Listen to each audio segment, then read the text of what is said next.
The lost book of wonders episode 5। Aarav ने दरवाजे के उस पार कदम रखा। नीली रोशनी उसके चारों तरफ फैल गई, जैसे उसे किसी और दुनिया में ले जा रही हो। जैसे ही उसने पूरा कदम अंदर रखा, दरवाजा पीछे से बंद हो गया और एक हल्की सी थपथपाहट ने उसका ध्यान खींच लिया। यह कहाँ आ गया मैं? आरव ने धीरे से कहा।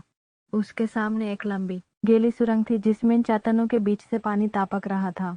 सुरंग की दीवारें चमकती थी, जैसे किसी ने उन पर रोशनी की परतें साधा दी हो। हाडो कदम पर एक मुस्कान भरा गीत उसके कानों में गूंजता, लेकिन आवाज कभी एक बूढ़ी औरत की लगती, कभी एक छोटी लड़की की।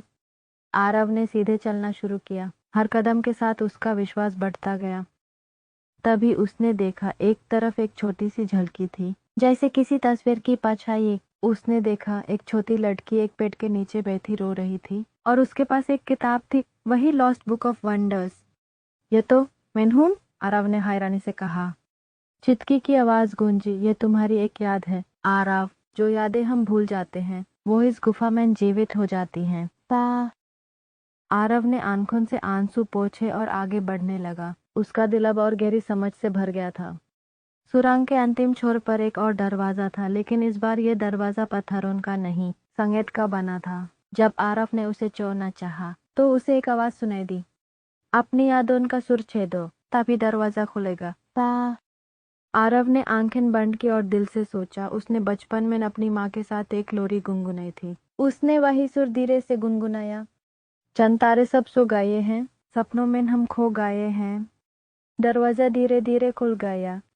अंदर एक छोटी घूमने वाली गुफा थी और उसके बीच एक उंगली के साइज का टावर था, जिसमें एक सुनहरी पंख फंसा हुआ था।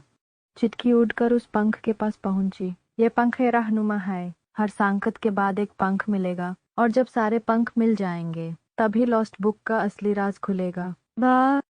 आरव ने पंख उठाया। जैसे ही उसने उसे छुआ, एक रोशनी फूट पड़ी और उसके बग के अंदर की किताब खुल गई। उसमें नया पन्ना चमक उठा। अगला पड़ाव है सितारों का जंगल, जहां वक्त रुक जाता है। आरव ने घूम कर देखा। दरवाजा अब एक और रास्ते में बदल चुका था, जहां सितारे जमीन पर चमक रहे थे, जैसे रात का आसमान जमीन पे उतर आया हो। और ये था उसके अगले रोमांचक सफर का अगला पड़ाव।